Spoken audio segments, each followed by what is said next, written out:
అందరికీ నమస్తే. నేను మీ జానులిరి. 2 రోజుల నుంచి జరుగుతున్న దాని గురించి నాకు కోపం ఆగక మా యూనియన్ కూడా నేను చెప్పకుండా నేను రియాక్ట్ అయ్యాను. ఎందుకంటే నేను చాలా ఇయర్స్ నుంచి ఫోక్ ఇండస్ట్రీలో ఉన్నా. నేను ఈరోజు తింటున్నా అంటే ఫోక్ ఇండస్ట్రీ వల్లనే. వీళ్ళందరూ కూడా మనం ఉండకూడదు, కొత్త వాళ్ళని అందరు తీసుకురావాలి, ఛాన్సెస్ ఇవ్వాలని చెప్పి మేము చాలామందికి ఛాన్సెస్ ఇస్తున్నారు. చాలా మంచి డాన్సర్స్, కోరియోగ్రాఫర్స్ అందరూ వచ్చి ఒక యూనియన్ ఏర్పాటు చేసుకొని జానపదాన్ని కాపాడుకుంటున్నారు. నేను వాళ్ళ పర్సనల్ లైఫ్ గురించి మేము ఎప్పుడు మాట్లాడలేదు. నేను వీడియోలో కూడా మాట్లాడలేదు, మా యూనియన్ కూడా మాట్లాడలేదు. ఇక్కడ మేము బాధపడేది ఏంటంటే ఫోక్ ఇండస్ట్రీ మీద రుద్దకండి ప్లీజ్. ఎందుకంటే ఇది చాలా మన ఫోక్ అంటేనే అందరూ చాలామంది కొంచెం చిన్న చూపు ఉండే. ఇప్పుడు అది సినిమాలలో కూడా మన ఫోక్ సాంగ్స్ పెట్టుకుంటున్నారంటే చాలా హ్యాపీగా ఉంది మా అందరికీ. ఒక రెస్పెక్ట్ పెరిగింది మనకి. దీంతో రుద్దొద్దు అని చెప్పేసి అడుగుతున్నా అంతే. ఇప్పుడు నేను చేసిన దానికి కూడా ఒక వీడియో నేను చేసిన.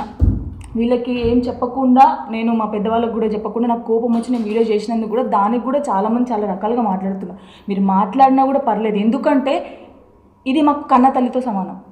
మా కన్న తల్లిని ఎవరేమైనా అంటే మేము ఊరుకోము. మీరు ఏం మాట్లాడుకున్నా పర్లేదు. బట్ ఫోక్ ఇండస్ట్రీని మాత్రం అన్ని విషయాలకి ఏం జరిగినా కూడా ఫోక్ ఇండస్ట్రీలో జరిగింది ఫోక్ ఇండస్ట్రీ మొత్తానికి సంబంధించిందంటే కాదు.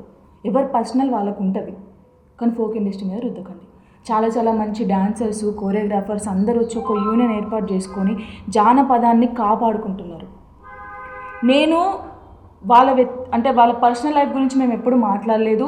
నేను వీడియోలో కూడా మాట్లాడలేదు, మా యూనియన్ కూడా మాట్లాడలేదు. ఇక్కడ మేము బాధపడేది ఏంటంటే ఫోక్ ఇండస్ట్రీ మీద రుద్దకండి ప్లీజ్. ఎందుకంటే ఇది చాలా మన ఫోక్ అంటేనే అందరూ చాలామంది కొంచెం చిన్న చూపు ఉండే.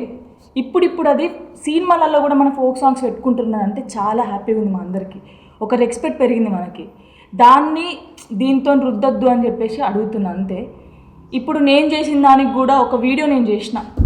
వీళ్ళకి ఏం చెప్పకుండా, నేను మా పెద్దవాళ్ళకి కూడా చెప్పకుండా నాకు కోపం వచ్చి నేను వీడియో చేసినందుకు కూడా దానికి కూడా చాలామంది చాలా రకాలుగా మాట్లాడుతున్నారు. మీరు మాట్లాడినా కూడా పర్లేదు, ఎందుకంటే ఇది మాకు కన్న తల్లితో సమానం.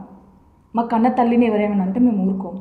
మీరు ఏం మాట్లాడుకున్నా పర్లేదు. బట్ ఫోక్ ఇండస్ట్రీని మాత్రం అన్ని విషయాలకి ఏం జరిగినా కూడా ఫోక్ ఇండస్ట్రీలో జరిగింది ఫోక్ ఇండస్ట్రీ మొత్తానికి సంబంధించిందంటే కాదు.